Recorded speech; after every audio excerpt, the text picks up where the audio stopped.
ছোট বোনের বিয়েতে বাবা আয়োজন করেছে 400 লোকের। আমি গেলে তো 401 জন হয়ে যাবে। অতিরিক্ত একজনের দায়িত্ব বাবা নিতে পারবে না, তাই যাব না। একটা কোর্স করতে যখন দেশের বাইরে ছিলাম তখন রবিন নামের এক বাংলাদেশি ভাইয়ের সাথে রুম শেয়ার করে থাকতাম। একদিন রুমে এসে দেখি উনি লাগেজ গুছাচ্ছেন। আমি হেসে বললাম, দেশে যাবেন নাকি ভাই?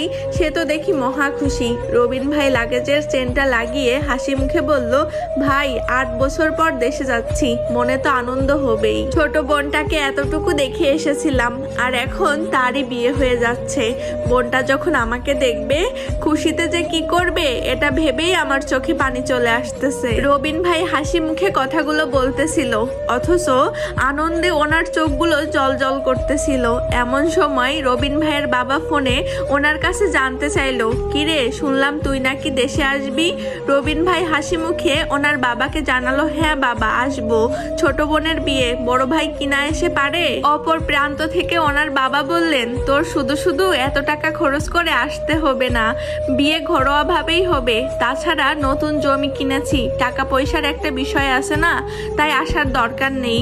বাবার সাথে কথা বলা শেষে রবিন ভাই যখন ছোট বোনকে জিজ্ঞেস করলো, কিরে তুইও কি চাস আমি তোর বিয়েতে না আসি? ছোট বোন বলল, এমনিতেই বাবা অনেক টাকা খরচ করছে, 400 জন লোকের খাওয়ার ব্যবস্থা করতে হচ্ছে, গরু খাসি কিনে এনেছে। এই অবস্থায় তোমার এত টাকা খরচ করে দেশে আসতে হবে না।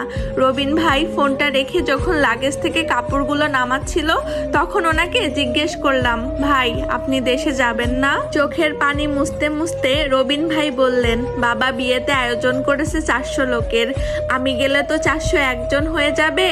একজনের দায়িত্ব বাবা নিতে পারবে না, তাই যাব না। সেদিন নিজ চোখে একজন প্রবাসীর কষ্ট দেখেছিলাম একজন প্রবাসীর সাথে তারই কাছের মানুষগুলো কেমন নির্মম আচরণ করে। প্রতিদিন কাজ শেষ করে রবিন ভাই তার রুমে এসে ছোট ভাইকে ফোন দিত আর বলতো বাড়ির আশপাশটা একটু ভিডিও করে পাঠাতে, কিন্তু ছোট ভাই বিরক্ত হয়ে ফোন রেখে দিত।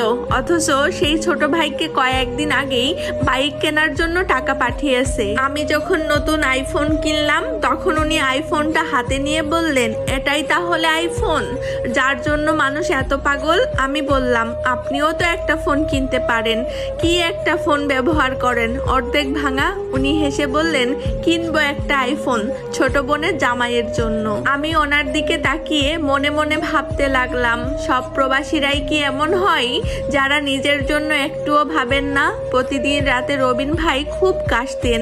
একদিন ওনাকে বললাম, ভাই এবার অন্তত একটা ডাক্তার দেখান, আপনার শরীরের অবস্থা খুব একটা ভালো না। উনি কাশতেই বলতেন, এখানে ডাক্তার দেখাতে যত টাকা খরচ হবে সেই টাকা দিয়ে বাবা নতুন একটা জমি কিনতে পারবে। আমি রেগে বলতাম, তাই বলে নিজের জন্য কিছুই করবেন না? উনি হেসে বলতেন, কয়েকদিন পর ডাক্তার দেখাবো, আসলে ছোট ভাইটা নতুন ব্যবসা করবে, তার জন্য আলাদা টাকা পাঠাতে হবে। এই অসুস্থতার কারণেই রবিন ভাই একদিন হুট করেই পরপারে পাড়ি জমান। ফোনে যখন ওনার বাবাকে বিষয়টা জানালাম তখন উনি খুবই কান্না করতেছিলেন। কিন্তু যখন বললাম আমি লাশ পাঠানোর ব্যবস্থা করতেছি, কিন্তু লাশ দেশে পাঠাতে হলে 2.5 লাখ টাকার মতো লাগবে, আপনারা টাকার ব্যবস্থা করুন, তখন ওনার গলার স্বর পাল্টে গেল। উনি আমতা করে বললেন, এত টাকা? যে ছেলে জীবিত থাকতেই দেশে আসতে পারলো না, তার লাশ দেশে এনে কি করব? তোমরা ওখানেই কিছু একটা ব্যবস্থা করে ফেলো। শেষবারের মতো ভিডিও কলে আমার ছেলেটার মুখটা একটু দেখাও তো। আমার তখন ইচ্ছে করতেছিল ওনার মুখে থুতু মারি, যে কিনা নিজের সন্তানকে টাকা বানানোর মেশিন ছাড়া কিছুই ভাবতো না। এরপর ছোট ভাইকে যখন ফোনে বললাম